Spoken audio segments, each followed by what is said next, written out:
necessariamente pertencer à administração pública estadual. Isso que é referência ao último inciso, né? Eu falo que tem que ser do Estado, né? A administração do Estado.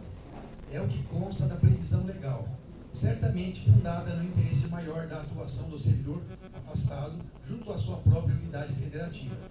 Assim, no caso deste Estado, inúmeros exemplos poderiam ser colacionados, como a atuação na Secretaria da Justiça, ou da Educação, ou da Saúde, ou ainda no PROCON, a CETESB, ou tantos outros exemplos. Aí eu digo que, de outro lado, não se confunda, como já ocorreu no voto inicialmente proferido neste processo, a expressão do Estado como meramente exemplificativa ou extensiva à União Federal. O que peço tenha, eu fiz uma referência, mas o Wagner não disse isso, né? Está no voto do outro caso que o Davi trouxe, que foi um erro meu. Oportuno que se esclareça que a Constituição Federal distingue com muita clareza os cargos de Ministro de Estado, que é da União Federal, e os equivalentes cargos de Secretário de Estado das unidades da Federação, e os casos da Constituição, e dispenso de releitura. Da mesma forma, pelos mesmos motivos, a citação legal aos cargos, empregos ou funções da administração direta, autárquica ou fundacional do Estado é restrita, obviamente, aos Estados da Federação. Outra fosse a intenção do legislador, assim o diria expressamente, observando-se que se cuida de matéria de cunho administrativo, hipótese em que a própria Constituição Federal sempre distingue a União Federal, Estados, territórios, municípios e Distrito Federal. Peço venha para acrescentar, não está aqui no voto.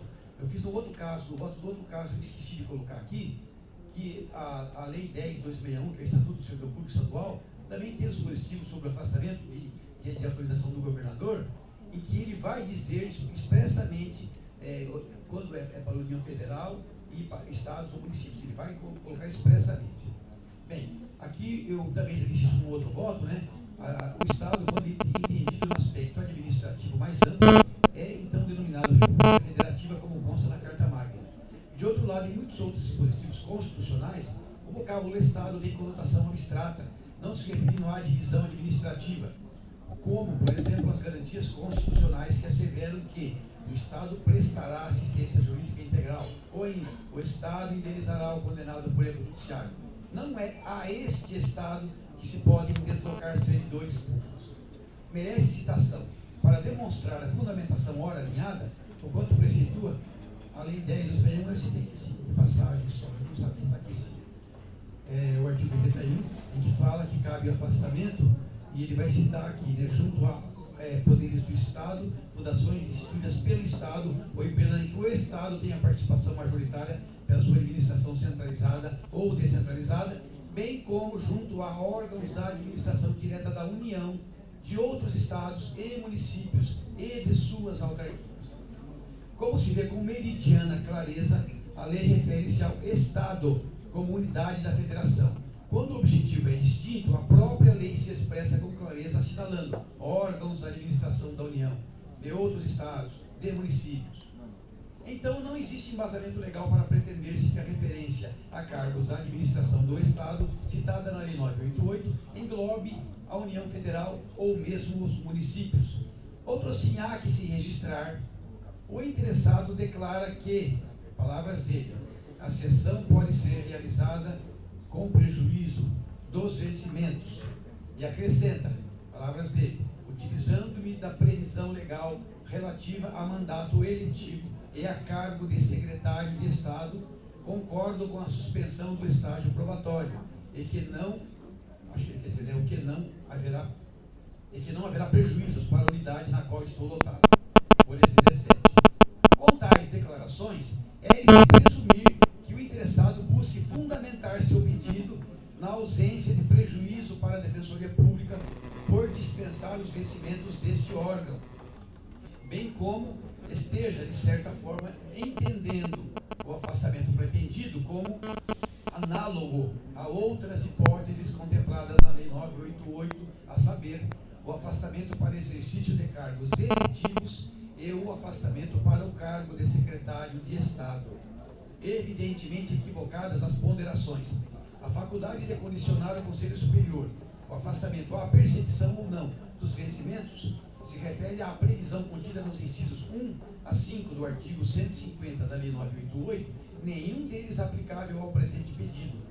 Da mesma forma, a analogia aos cargos eletivos, que permitiriam o afastamento com suspensão do estágio probatório, nenhuma aplicação tem ao caso concreto, porque a Lei Complementar de Regência da Defensoria não cuida de qualquer cargo ou função dependente de eleição, mas apenas aos cargos resultantes da legislação eleitoral, como diz o inciso 8º do artigo 150 da Lei 988.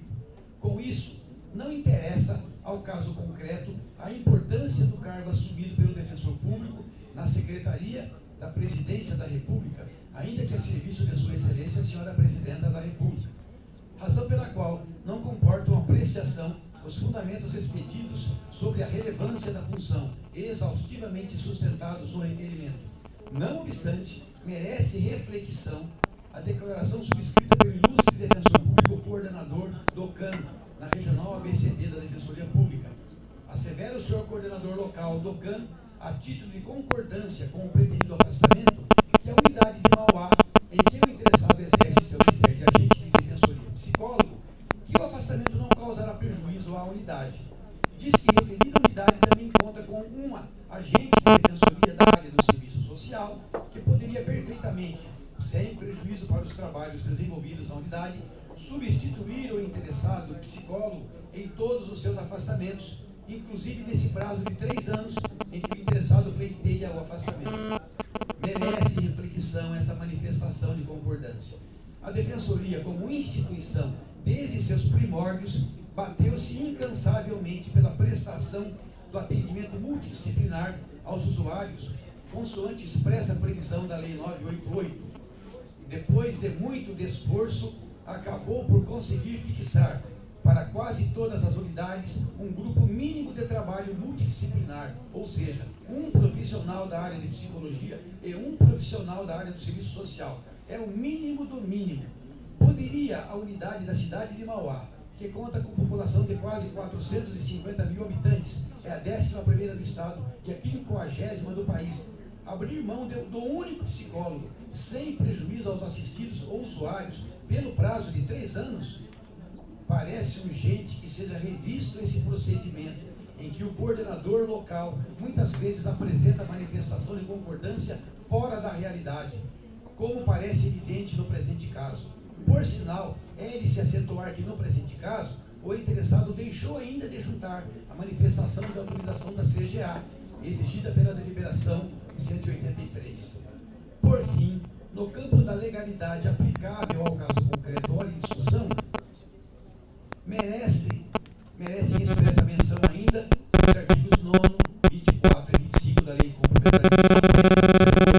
O primeiro repete os termos da Lei 988, artigo 153, quanto à vedação de afastamento no curso do estágio probatório, com 3 exceções, que não contemplam o caso aqui discutido.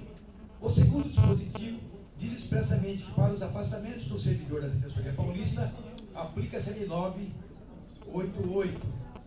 E o último dispositivo coloca o Estatuto do Servidor Público Estadual, Lei 10.26168, como fonte subsidiária naquilo que não for expressamente disposto na Lei 988, que mais uma vez afasta a pretensão do interessado no presente processo. Com essas considerações, este relator firma o entendimento de que não é possível, sob o prisma da legalidade, autorizar-se o afastamento de defensor público ou de servidor da Defensoria Pública para qualquer cargo da União Federal, com as exceções do ministro de Estado ou de cargos de assessoria em tribunais superiores. Termino agora. Irrelevante, pois, tenha o interessado deixado de juntar a manifestação de autorização emitida pela CGA, e irrelevante no presente caso que o interessado ainda se veja no curso temporal do estágio probatório legal de 3 anos. Eis que o exercício do seu cargo na Defensoria Pública ocorreu em maio deste ano de 2014. O que mais importa, eu coloco em destaque, é registrar-se que o pretendido afastamento não encontra fundamento legal nas leis complementares 988 e 1050, pelo que voto pelo indeferimento do pedido com maior extensão do que o insigne relator. Obrigado, conselheiro Avelar, pelo detalhamento. Conselheiros, peço participação de todos aqui no debate. E alguém quer debater assunto? Por favor, o senhor resulta com a palavra. Eu acho que, acho que não vou entrar na questão legal, acho que tanto o Wagner como o nosso conselheiro Avelar, né, fez aí, já trouxe bastante elementos legais. Eu acho que não é essa a questão mais, acho que isso está bem claro, né? Só queria lembrar que esse mecanismo, eles não estavam previstos nas leis porque não existia, né? Então a gente tem que pensar, né, como é que nós podemos também adaptar a legislação a esses novos modelos de participação, né? São recentes, né, esses novos modelos, e que talvez eles não estejam inseridos no organograma da administração pública ainda, né? Então teríamos que pensar isso, né? E eu queria destacar também que a importância, eu acho que eu já falei na última sessão, da importância e destacar essa unicidade da indicação, né, de um funcionário da Defensoria Pública, um servidor da Defensoria Pública, para um mecanismo novo, né, que ninguém questiona a importância, de uma amplidão nacional. Acho que isso é relevante, né? Eu fico até propenso a propor que esse Conselho, inclusive, mesmo não aceitando o pedido de afastamento, mas que houvesse uma manifestação desse Conselho para a comissão e para o mecanismo de prevenção e combate à tortura. Eu acho que é relevante, né? Não é uma coisa cotidiana nesse Conselho, né? Talvez nessa gestão talvez não tenhamos outro pedido desse tipo, né? Então eu só queria ponderar isso, que seria interessante a gente pensar na importância da indicação desse servidor.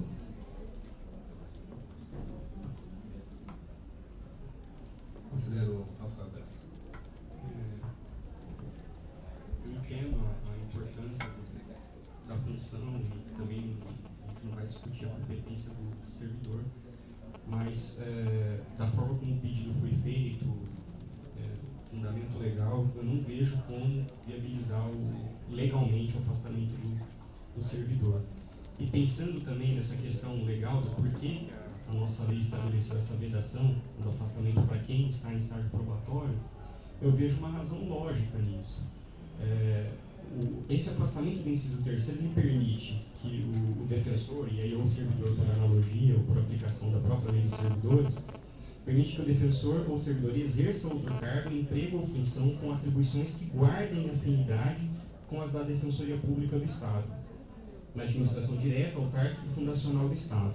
Ou seja, imagine a seguinte situação: o defensor ou servidor, em estágio probatório, é afastado para desempenhar uma atividade fora da instituição, e com atribuições ligadas à Defensoria Pública do Estado, e depois ele não vem a ser confirmado na carreira. Olha a situação complicada e complexa que a gente vai analisar. O defensor, a instituição afasta o servidor e depois ele não é confirmado na carreira. Então, acho que tem uma razão lógica para o legislador estabelecer essa vedação desse afastamento. E só uma questão no voto do Pedro, que eu ainda estou na dúvida, com relação a... No seu voto, você faz a interpretação do inciso 2 também, ou não? Porque para mim não ficou claro. É mais o 3, mas se depois passar, já está no outro voto do caso do vídeo, né? Foi um voto acredito. Porque na hora que eu fui fazer o delete, o texto escritor. Fiz Ctrl+V, Ctrl+C, Ctrl+V. Mas tem um erro. Na realidade, a referência maior do inciso 3. Mas no inciso 2...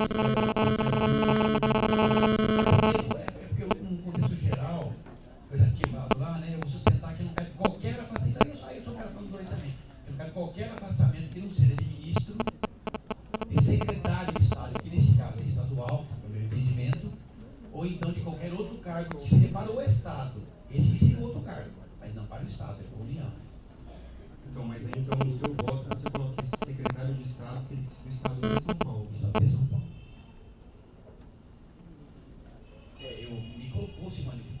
na sessão passada, pensei bastante nela, durante várias noites, não dormi, inclusive, isso, mas que é, se caberia, por exemplo, para o secretário da Agricultura ou da Mineração, lá de Roraima, não é? Aí eu concluí que não, seria mais precisa a lei se tivesse no estado de São Paulo, mas eu concluí que ela quer, obviamente, referir-se ao estado, que é a lei paulista, né? Mas dentro desse contexto eu entendo que cabe para secretário do estado de São Paulo, titular de secretaria do estado de São Paulo, ou então ministro, se for o caso do amigo federal. Então, isso constou no seu voto, então, no inciso 2. Mas acho que eu vou pedir esse processo para a gente pensar um pouquinho. Não legalmente, eu queria até... É mais poderoso, porque depois ele vai, na lista ele vai analisar. Eu não coloquei aqui, porque não lembrei também, por outra razão, né? Quando eu discuti esse mesmo caso, na sessão passada, eu citei isso aqui, mas não coloquei no voto por esquecimento, mas está nos autos. Que ele... não, acho que é uma pesquisa minha, não está nos autos, é uma pesquisa minha.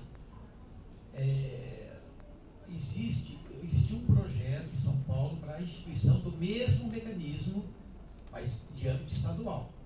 Idêntica atribuição no âmbito estadual. Como não havia ainda o sistema nacional aprovado, a lei posterior, acho que foi essa a razão, né? Ele acabou sendo, não foi aprovado, foi extinto, tal, não foi, né? Não se transformou em lei. Ele foi reapresentado, mas as coisas andam lá na Assembleia Legislativa. Ele está lá para... Então, se viesse o pedido para esse mecanismo estadual, eu seria... Bom, aí tinha outra redação, que era do Conselho Wagner, né? Mas fora isso, aí seria diferente. Esse aqui é para um mecanismo federal, não é para um estadual, que está lá aguardando a apreciação da Assembleia Legislativa. Vou pedir isso.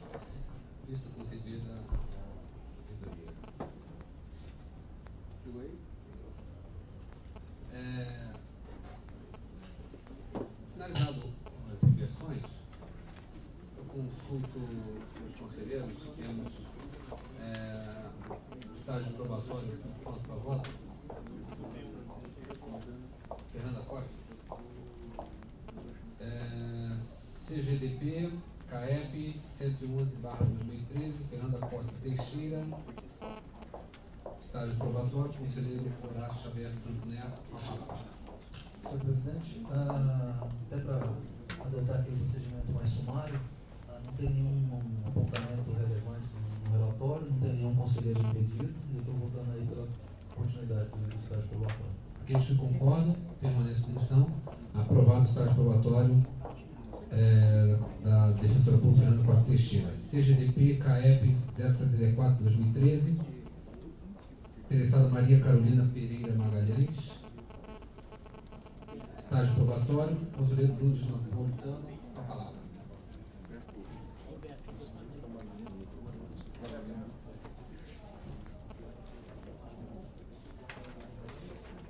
Endossando também a linha de atuação do conselheiro Horácio, na leitura dos autos não se aponta qualquer impedimento para a continuidade do estágio probatório. É um pequeno memorando da Corregedoria referente à organização das peças jurídicas no CD de arquivamento. Voto, portanto, pela continuidade do estágio probatório.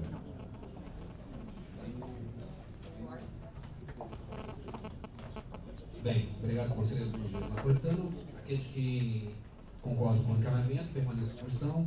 Aprovado o segundo relatório da Defensora Pública Maria Carolina Pereira Magalhães. Dessa forma, chamo o processo 057/2013, interessada Jordana Matos Nunes Rolim, assunto da Defensor Público do Estado de Probatório, relator, conselheiro Augusto Guilherme Amorim Santos Barbosa, com a palavra. No sentido dos demais conselheiros, também para um voto rápido, não há nenhum impedimento, a defensora pública analisada preenche todos os requisitos, ele parece favorável dentro da carta da corregedoria, e também frequentou o curso de formação da IDEP no período, por isso voto pela continuidade do estágio probatório dela. Obrigado, conselheiro Augusto. Aqueles que concordam com o encaminhamento, permaneçam como estão. Aprovado o segundo relatório da Defensora Pública Jordana Matos Nunes Rolim. Dessa forma, chamo o CGDP CAEP 068/2013, interessada Maíra Ferreira Tasso, Defensor Público do Estágio Probatório, relator, conselheiro Pedro Antônio de Avelar, tem a palavra.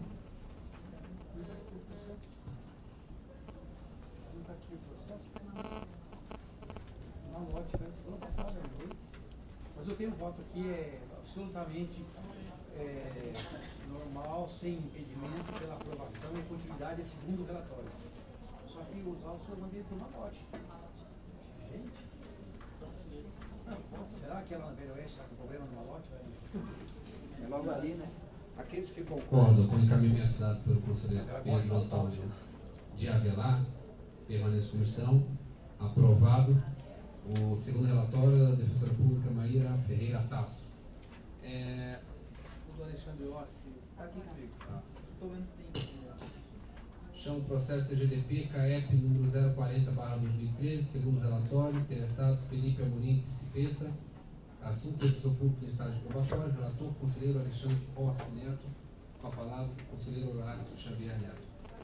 Pronto, Neto, por favor. Meu pai favorável.